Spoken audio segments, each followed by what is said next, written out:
सीमा विवादबारे परराष्ट्र मन्त्रीज्यूले राख्नु भएको कुरामा म असहमति जनाउन चाहन्छु।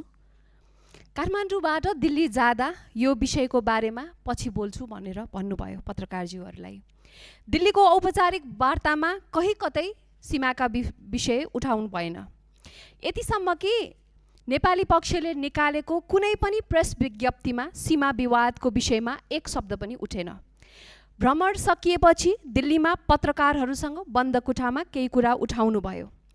काठमाडौँ फर्केपछि एक प्रेस नोट दिनुभयो, त्यसमा एक शब्द पनि सीमा विवादबारे छैन। पछि पत्रकारले सोधेपछि केही बोल्न बाध्य हुनुभयो।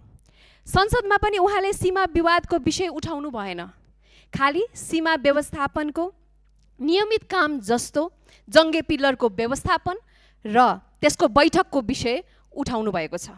सीमा व्यवस्थापन केही विषय होइन, वार्षिक आफैमा हुने कुरा हो, तर नेपाली नक्साको विषय भने फरक हो।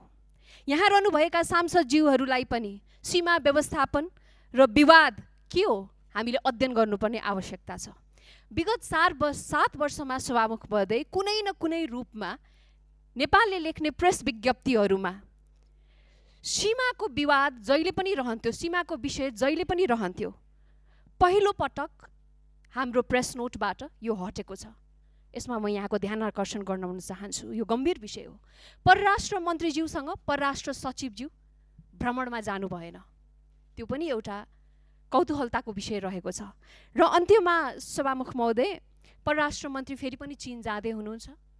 उहाँले जसरी एउटा बन्द कोठामा मिडियामा सशक्त रूपले रिपुले कालापानी लिम्पुवाधुरा हाम्रो हो भनेर भन्नुभयो, त्यो चाहिँ अबको मित्र राष्ट्र चाइना उहाँ जाँदै हुनुहुन्छ, त्यहाँको प्रेस नोटमा, त्यहाँको डिप्लोमेटिक टेबलमा यी शब्दहरू उच्चारण होस् भन्ने शुभकामना पनि उहाँको यात्राको लागि दिन चाहन्छु। र अर्थमन्त्रीज्यूले संसद र पत्रकारहरूको चेतनामाथि गर्नुभएको प्रहार खेदपूर्ण छ।